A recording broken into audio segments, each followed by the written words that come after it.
Hello बच्चा लोग, this is Gopal sir and welcome to एजुविस्टर्स।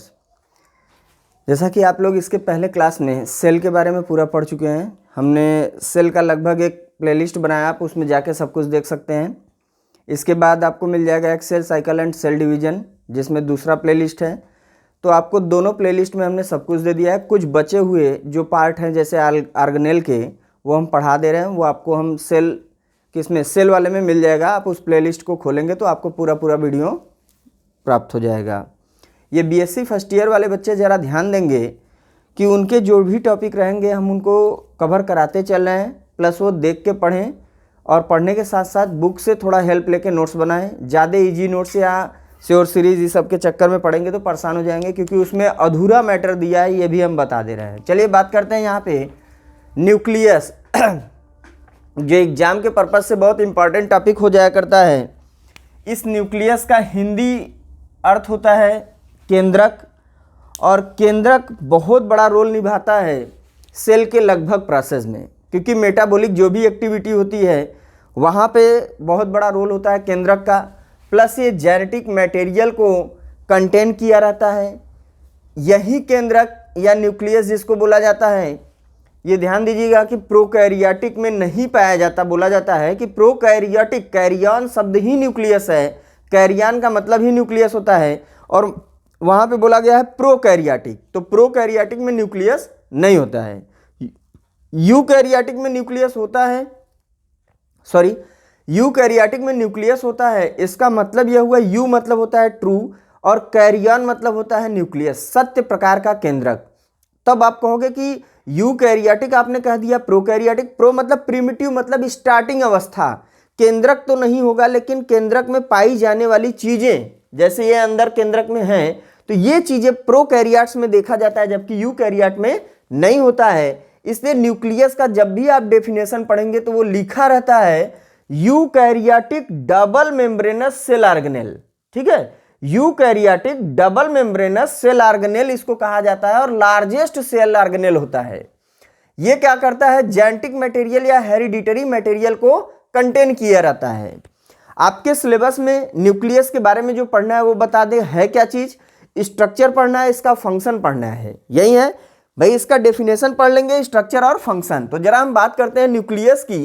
तो यहां पे डेफिनेशन देखिए, it is double membranous cell organelle that content. तो यहां हमने वो चीज नहीं बताया, इट इज यूकैरियोटिक। तो यहां पे अब आपको ये दिमाग में लगाना होगा कि यूकैरियोटिक सर ने नहीं बोला, लेकिन ये होता है, इट इज, क्योंकि भाई ये तो एकदम सत्य प्रकार का है ना, ये बात ही एकदम फैक्ट है कि इसको टाला नहीं जा सकता।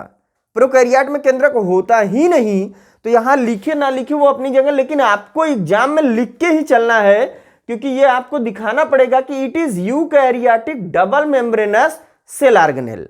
क्लियर है, प्रोकैरियोट में यह नहीं होता। इसकी जगह पे इसके अंदर जो मौजूद मटेरियल होते हैं वो क्या होते हैं, घुले रूप में साइटोप्लाज्म में मौजूद होते हैं प्रोकैरियोटिक में। ठीक, तो यहां पे ध्यान देंगे कि ये यूकैरियोटिक सेल ऑर्गेनेल है, और यह कंटेन किया रहता है क्या चीज, जेनेटिक मटेरियल। अब ये बात ध्यान दीजिएगा, it is discovered by Robert brown. पहली बार रॉबर्ट ब्राउन ने इसको 1831 में देखा था। कब देखा था, 1831 में। और बात की जाए तो ये स्फेरिकल होता है, ओवल होता है और लार्जेस्ट होता है, बड़ा होता है। लेकिन अब हम इसको आपको कुछ और इसमें बता दें, एक्स्ट्रा चीजें जान लीजिए कि पहले तो ये स्ट्रक्चर आपको दिखा दिए, लेकिन कुछ ऐसे भी न्यूक्लियस आपको रॉड शेप में भी मिल जाएंगे, सिलेंड्रिकल मिल जाएंगे, रॉड शेप में मिलेंगे, सिलेंड्रिकल मिलेंगे, स्पॉट लाइक मिलेंगे, या स्फेरिकल मिलेंगे, ओवल मिलेंगे, लार्जेस्ट मिलेंगे, स्मॉलर मिलेंगे। ठीक है, बहुत सारी वेरिएशन देखी जाती है केंद्रक में। तो ये बात आपको एकदम माइंड में सेट होना चाहिए। प्लस अब एक चीज और यहां पे नोट कर लीजिए, देखिए ये तो रॉबर्ट ब्राउन ने 1831 में इसके बारे में बताया। फिर यहां कुछ चीजें ऐसी थी, इट कंट्रोल, ये करता क्या है, कंट्रोल करता है all cellular metabolism. Cellular metabolism का मतलब हो गया कि ये हो गया, मान लो कोई सेल, ये है कोई कोशिका, और कोशिका में चाहे इस कोशिका का जो भी फंक्शन हो, एक्स वाई जेड, सारी एक्टिविटी के लिए ये केंद्रक कुछ न कुछ रोल निभाएगा। ध्यान देना, ये केंद्रक बहुत बड़ा रोल निभाता है हर किसी सेल के अंदर। क्लियर? अब क्या कहोगे कि यहाँ पे ये ऑलरेडी प्रोटीन सिंथेसिस, आरएनए का फॉर्मेशन, डीएनए का रेप्लिकेशन, डीएनए का ट्रांसक्रिप्शन, बहुत सारी चीजों में ये हेल्प करता है। कौन करता है? केंद्रक। अब इसके बाद आते हैं, ये चीजें हमने बता दिया कि it control all cellular metabolism, यानी इसके अंदर हंसना, रोना, गाना, सोना, पीना, खाना, जो भी ये कोशिका करता होगा, ये है केंद्रक। इसको छोड़ दो, ये पूरी जो हमारी बोर्ड आपको दिख रही है, ये मान लो क्या है? ये है एक सेल। ये बोर्ड हमारी जो है ये हो गई सेल, और ये सेल में हो गया इसका न्यूक्लियस। तो यहां जितनी भी इस बोर्ड पे एक्टिविटी चल रही होगी, ये कहीं ना कहीं ये भी उसमें जिम्मेदार होगा। ठीक है?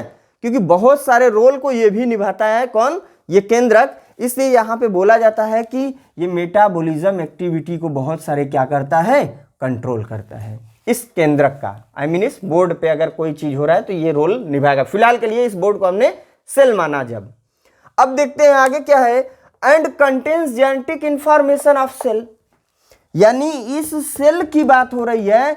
इस पूरे सेल की जो फोटोकॉपी होगी, एक पिक्चर होगी जो अगले जनरेशन में जाएगी, वो भी कहाँ मिलेगी? यहीं पे मिलने वाली है। इसलिए इसको बोलते हैं कि जेनेटिक इंफॉर्मेशन। इसकी पूरी जन्म पत्री भी रखने वाला कौन होता है? ये केंद्रक। ये बात याद रखना, केंद्रक में आई मीन न्यूक्लियस के अंदर इस पूरे सेल की एक जेनेटिक इंफॉर्मेशन जो एक पीढ़ी से दूसरे पीढ़ी में जाता है, वो भी कौन रखता है? केंद्रक।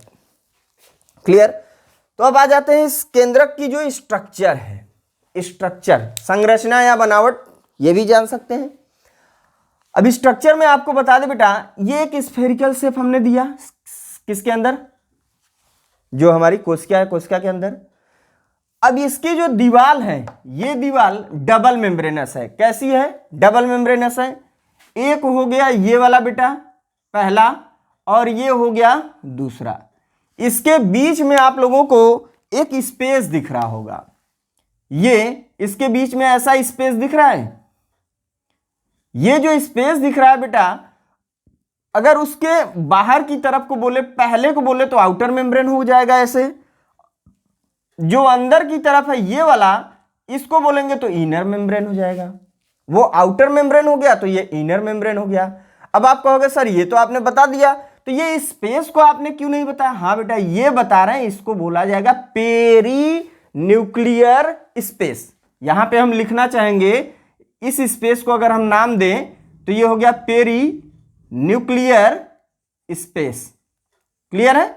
ये हो गया पेरी न्यूक्लियर स्पेस। अब ध्यान दीजिए, अब आप कहोगे सर ये मेम्ब्रेन तो आपने दिखा दिया ऐसे ऐसे, इसके बीच बीच में ये जो आपने गैप दिखाया ये क्या है? हर जगह पे आपने गैप दिखाया है। हाँ बेटा, इस गैप को हमने एक नेमिंग भी दिया है। आप यहां से ध्यान दो, ये यहां से ये एरो निकाल के लाया ना, ये एरो यहां पे मिला हुआ है, कुछ हमने लिखा है, ध्यान दो। इसको लिखा है हमने न्यूक्लियोपोर। पोर मतलब होता है छिद्र, न्यूक्लियो मतलब इस केंद्रक की, यानी इस न्यूक्लियस की ये छिद्र। अगर एक हम बॉल ले लें, बॉल और बॉल में बहुत सारे छिद्र जैसे छोटे छोटे रहे, वो बॉल ही मान लो केंद्रक है, और उसमें जो छिद्र है उस छिद्र से कोई भी चीज अंदर जा सकता है, आ सकता है, उसे बोलते हैं न्यूक्लियर पोर। वैसे ही यहां पे ये है न्यूक्लियर पोर। ये क्लियर है? आप लोगों को समझ में आ रहा है? अब जरा हम बात करेंगे यहां पे बेटा कि इस पोर से अगर कोई चीज जा रहा है तो ये पोर को कोई गार्ड करने वाला, भाई अगर आपके घर में कोई आने वाला है तो गेट पे कोई पहरेदार तो होता है, गार्ड वार्ड होता है ना, वही बोलता है कि क्या काम है क्या नहीं है, पेपर वाले का पेपर लेता है, दूध वाले का दूध लेता है, वो सब कुछ लेता है। उसके बाद बेल बजा के इन्फॉर्म करता है ऊपर कि यहाँ पे कोई आया है, ये आप ले जाइए। गार्ड होता है ना, वैसे यहाँ भी एक गार्ड होता है जिसको ब्लेब बोला जाता है, या फिर न्यूक्लियोप्लाज्मीन प्रोटीन। ये जो गार्ड होते हैं ये किसके बने होते हैं? न्यूक्लियोप्लाज्मीन प्रोटीन के बने हुए गार्ड होते हैं। क्लियर? और इस पोर को आई मीन यहां से जो एंट्री करने वाली जगह है इसको बोला जाता है न्यूक्लियोपोर। ठीक है बेटा? बाहर बाहर जो एक लेयर था इसको हमने क्या बोला, न्यूक्लियोप्लाज्म या न्यूक्लियर मेम्ब्रेन। यहां से लेके चलें, ध्यान दीजिएगा, ये ऐसे देखो, इसको हमने यहां पे लिखा है ना, ये वाला, ये हो गया न्यूक्लियर मेम्ब्रेन।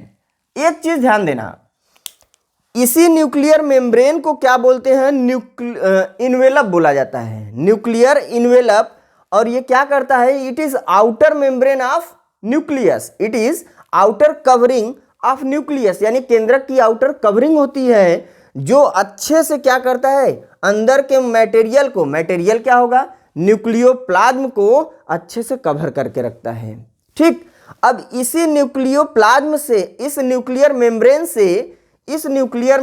से यहां से निकला हुआ एक और मेम्ब्रेन की तरह संरचना दिखाई देती है जो बहुत ज्यादा घनी होती है। और वो घनी सी संरचना को क्या बोलते हैं, उसको बोलते हैं इंडोप्लाज्मिक रेटिकुलम। इसको अगर हम बात करें तो क्या बोलेंगे, इंडोप्लाज्मिक रेटिकुलम। लेकिन जहां पे आप देख रहे हो ऐसे ऐसे बिंदी बिंदी दिख रहा है ना, खुरदुरा टाइप का जो आपको दिख रहा है, ये जो खुरदुरापन इसके ऊपर दिख रहा है, ये कोई और नहीं है, ये राइबोसोम है। ये जो बिंदी बिंदी इसके ऊपर हमने बनाया, ये कुछ और नहीं, खुरदुरापन है। और ये खुरदुरापन क्या है, राइबोसोम है, जिसकी वजह से इसको क्या बोला जाता है, इसको बोला जाता है रफ इंडोप्लाज्मिक रेटिकुलम। क्या बोला जाएगा, रफ इंडोप्लाज्मिक रेटिकुलम, जो इसके बाहर है। लेकिन वही चीज यहां पे दूसरी तरफ कोई बिंदी नहीं, एकदम चिकना आपको दिखलाई दे रहा है, एकदम क्लीन शेप, दाढ़ी वाड़ी एकदम कहीं नहीं है। जहां दाढ़ी होगा वो रफ है तो राइबोसोम होगा, रफ इंडोप्लाज्मिक रेटिकुलम। जहां दाढ़ी वाड़ी नहीं, एकदम क्लीन है, वो इंडोप्लाज्मिक रेटिकुलम को बोलेंगे स्मूथ इंडोप्लाज्मिक रेटिकुलम। तो आप ये भी कह सकते हो कि इंडोप्लाज्मिक रेटिकुलम कितने प्रकार का होता है, 2 प्रकार का होता है। एक होता है रफ इंडोप्लाज्मिक रेटिकुलम, एक होता है स्मूथ इंडोप्लाज्मिक रेटिकुलम। जहां पे राइबोसोम पाया जाता है वो होता है रफ, जहां राइबोसोम नहीं पाया जाता है वो होता है स्मूथ। क्लियर? तो ये दोनों बने होते हैं इसी न्यूक्लियर मेम्ब्रेन के समीप में, सटे हुए इसी न्यूक्लियर मेम्ब्रेन से सट के बनते हैं। अब आगे चलते हैं बेटा। अब इसके अंदर जब हम आ गए न्यूक्लियस, जो न्यूक्लियस है इसके मेम्ब्रेन के अंदर जब हम घुसना शुरू करते हैं, जो अभी तक दीवार था जो प्रोटेक्ट करके रखा है, तो रखा क्या क्या चीज है ये देखते हैं। इसके अंदर है बेटा, ये हो गया एक बॉल की तरह छोटी सी संरचना। कहा जाता है कि ये 25% ऑक्युपाई करता है इस न्यूक्लियस का भाग। ठीक है, इसको बोला जाता है न्यूक्लियोलस। क्या बोला जाता है, न्यूक्लियोलस। ये न्यूक्लियोलस करता क्या है, ये ध्यान देना, ये जो है आरएनए के फॉर्मेशन में बहुत बड़ा रोल निभाता है। आरएनए के फॉर्मेशन में, या फिर आप कह सकते हो राइबोसोम के निर्माण में बहुत बड़ा रोल निभाता है, या प्रोटीन के सिंथेसिस में इसका बहुत बड़ा रोल होता है। तो ये आप जान लो कि आरएनए का निर्माण जो है ये न्यूक्लियोलस ही करवा देता है। जब ये बन जाएगा तो इससे बनेगा कौन, प्रोटीन भी बनेगा, और इसी से बनता है डीएनए। आरएनए से डीएनए, डीएनए से प्रोटीन, यही तो है ट्रांसक्रिप्शन। जरा देखिएगा, फिर सेंट्रल डोग्मा वाला केस आप पढ़ेंगे तो यही आपको मिलेगा। अब इसमें जैसे ट्रांसक्रिप्शन में क्या है, रेप्लिकेशन में क्या है, रेप्लिकेशन में डीएनए से डीएनए का बन जाना, आरएनए से डीएनए बन जाना, फिर इसके बाद अब आप देखेंगे कि डीएनए से प्रोटीन का बन जाना। रेप्लिकेशन, ट्रांसक्रिप्शन, ट्रांसलेशन, ये सारी चीजें सेंट्रल डोग्मा में आप पढ़ेंगे। अभी फर्स्ट ईयर में है, कोई बात नहीं, आगे इसके स्टेप को भी हम आप लोगों को देंगे। चलिए, तो यहां पे अब हम देखें कि ये हो गया मेरा न्यूक्लियोलस, न्यूक्लियस का ये न्यूक्लियोलस।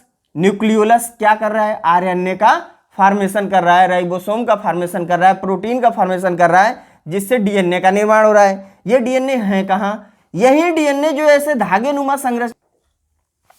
तो यहां पे जो आप ये देख रहे हैं कि हो गया न्यूक्लियोलस, और इसी में हमने बताया कि ये आरएनए वाला फॉर्मेशन, राइबोसोमल आरएनए, और इसके अंदर, इस प्लाज्म के अंदर जेनेटिक मटेरियल। अभी हमने ट्रांसक्रिप्शन के बारे में बोला, तो वो ट्रांसक्रिप्शन जो होता है, एक ट्रांसक्रिप्शन डायरेक्ट आप देखते हैं, एक होता है रिवर्स ट्रांसक्रिप्शन, जो किस में देखा जाता है, माइक्रोब्स में आप कह सकते हैं। तो माइक्रोब्स में क्या होता है, जब रिवर्स वाला केस होता है तो वो हमने यहाँ पे बोला रिवर्स वाले के लिए हमने बोला कि आरएनए से डीएनए का फॉर्मेशन, लेकिन जब डायरेक्टली आप जाएंगे तो डीएनए से फिर आरएनए का फॉर्मेशन। तो ये चीज़ हमेशा आप लोग माइंड में सेट रखिएगा। हो सकता है आप लोग यहाँ पे थोड़ा सा कंफ्यूजन में आए, तो उसके लिए ट्रांसक्रिप्शन और ट्रांसलेशन ये सब हम दिखाएंगे, तो वहाँ आप समझेंगे। चलिए फिलहाल में जो टॉपिक है ये ध्यान दीजिए कि इसके अंदर आपको ट्रांसक्रिप्शन भी मिलता है, रेप्लिकेशन भी मिलता है। रेप्लिकेशन और ट्रांसक्रिप्शन कहाँ मिलता है? इसी के अंदर, क्योंकि सेंट्रल डोग्मा वाली केस आपको यहाँ पढ़ना होता है। सेंट्रल डोग्मा भाई अगर आपके कॉलेज में पढ़ाया गया होगा, कोचिंग में पढ़ाया गया होगा तो ठीक है, नहीं हम एक दिन सेंट्रल डोग्मा पे वीडियो बना के आप लोगों को अच्छे से देंगे कि रेप्लिकेशन कैसे और ट्रांसक्रिप्शन कैसे, सेंट्रल डोग्मा कैसे, वो ऑपरेटिंग सिस्टम है। चलिए उसमें कोई, आप इतना याद रखिए कि ट्रांसक्रिप्शन यहाँ पे केस होता है। और अगर बात आ जाए कि ट्रांसक्रिप्शन जो आरएनए से डीएनए वाली, तो रिवर्स ट्रांसक्रिप्शन उसको बोलते हैं, वो माइक्रोब्स में होता है, जैसे वायरस वायरस में आप पढ़े होंगे इंटर में। और डायरेक्ट यहाँ पे ट्रांसक्रिप्शन जो हम देखते हैं तो ये वाली केस डीएनए से आरएनए। अब इसके अंदर राइबोसोम देख लिए, आरएनए का फॉर्मेशन, ये जो पूरा मौजूद है थ्रीड नुमा स्ट्रक्चर, धागे नुमा स्ट्रक्चर, ये क्या है? यही डीएनए है, लेकिन यहाँ पे इसको chromatin I mean genetic material बोला गया है। ये क्रोमेटिन के अंदर या चारों तरफ आप देखेंगे डीएनए होता है, आरएनए होता है, हिस्टोन प्रोटीन होता है, कई जगहों पे अलग अलग आप केंद्रक में ऐसी चीजें देखेंगे। ठीक है, तो यहाँ पे ये जो जेनेटिक मटेरियल है, इस जेनेटिक मटेरियल को ही क्रोमेटिन भी बोला जाता है, जो आपके हेडिंग में है बेटा। और ये पूरी केंद्रक के अंदर जो भरी हुई फ्लूइड होती है, लिक्विड होती है, इसको बोला जाता है बेटा न्यूक्लियोप्लाज्म। इस केंद्रक के अंदर ये चीज ध्यान दीजिएगा, इस केंद्रक के अंदर जो मटेरियल मौजूद है वो है न्यूक्लियोप्लाज्म। जैसे सेल के अंदर होता है साइटोप्लाज्म, वैसे इस केंद्रक यानी न्यूक्लियस के अंदर न्यूक्लियोप्लाज्म। इस न्यूक्लियोप्लाज्म में ही चारों तरफ बिखरा हुआ जेनेटिक मटेरियल और ये न्यूक्लियोलस। इतना बात ध्यान में आया। फिर ये जेनेटिक मटेरियल का रोल होता है, यही होता है जहां डीएनए होता है, और ये हेरिडिटरी मटेरियल भी कहा जाता है। ये हो गया न्यूक्लियोप्लाज्म, ये हो गया न्यूक्लियोलस। चलते हम आगे देखेंगे, स्ट्रक्चर पे जरा ध्यान दें। It is bounded by nuclear membrane या इन्वेलप। भाई स्ट्रक्चर में अगर हम बताएं तो इसकी संरचना कैसी होती है, स्फेरिकल, ओवल, सिलेंड्रिकल, ये सारी चीजें बताएंगे। फिर इसके बाद हम यहाँ स्ट्रक्चर में 4 अपनी पॉइंट या 5 पॉइंट हेडिंग के रूप में बना सकते हैं। भाई आप अपने हिसाब से कर सकते हैं, न्यूक्लियोलस कर लीजिए, न्यूक्लियोप्लाज्म कर दीजिए, क्रोमेटिन या जेनेटिक मटेरियल कर दीजिए, जीएम का मतलब जेनेटिक मटेरियल, न्यूक्लियोपोर मत करिएगा, न्यूक्लियर मेम्ब्रेन कर दीजिएगा। ठीक, अब यहाँ पे आ जाते हैं। It is bounded by nuclear membrane या इन्वेलप। ये जो पूरा चारों तरफ से घिरा हुआ है इसी को बोला जाता है इन्वेलप या nuclear membrane. It filled with fluid, ये जो अंदर से भरा हुआ है लिक्विड के द्वारा, इसे कहेंगे न्यूक्लियोप्लाज्म। दूसरी पॉइंट या दूसरी हेडिंग आपकी हो गई। तीसरी अगर हम बात करें, तीसरा पॉइंट, तो यहां न्यूक्लियोप्लाज्म के पास nucleoplasm have a thread like structure, यानी इसके पास एक थ्रेड धागे नुमा स्ट्रक्चर होता है, जिसको कहा क्या जाता है, जेनेटिक मटेरियल कहा जाता है। देन बात आता है न्यूक्लियोलस की। Nucleolus is the ribosome factory, ये ध्यान देना, इसको बोला जाता है ribosome factory of the cell, इसको न्यूक्लियोलस को। फ्रॉम हियर, यहां पे क्या होता है, आरएनए सिंथेसाइज। जो आरएनए होता है, राइबोसोमल आरएनए होता है, यहीं पे सिंथेसाइज होता है। अब हम बात करेंगे नेक्स्ट पॉइंट जो हमारी है function. It contains cell hereditary material, यानी सेल की जो हेरिडिटरी मटेरियल है, जो क्या करती है, ग्रोथ और रिप्रोडक्शन में हेल्प करती है और अगली जनरेशन में कैरेक्टर को पहुंचाती है, वो कहाँ, यहीं पे होता है न्यूक्लियस के अंदर, सेल में। क्लियर। इसके बाद है division, protein synthesis. It help in protein synthesis, cell growth, division, और भी बहुत सारी इंपॉर्टेंट फंक्शन यहीं पे होते हैं। ठीक, देन हम बात करेंगे यहां पे, it is the site of replication and transcription. देखो हमने बताया था ना, यही चीज है, ट्रांसक्रिप्शन भी मिल गया, रेप्लिकेशन भी मिल गया, तो DNA replication and DNA transcription भी इसके अंदर मिलता है। जैसे स्ट्रक्चर में आप लोग यहाँ पे बहुत सारे पार्ट को आप हेडिंग बना सकते हैं, न्यूक्लियोलस को, न्यूक्लियोप्लाज्म को, क्रोमैटिन थ्रीड को, और ये न्यूक्लियर मेम्ब्रेन हो गया। तो इसको आप हेडिंग बना के एक एक दो दो पॉइंट दे सकते हैं। और जितना आप लोग अब पढ़ाई कर सकते हैं जल्दी जल्दी पढ़ाई करिए, और जितना हो सकता है हमने क्लास देने के लिए पूरा जोर लगा दिया, आप लोग पढ़ते रहिए।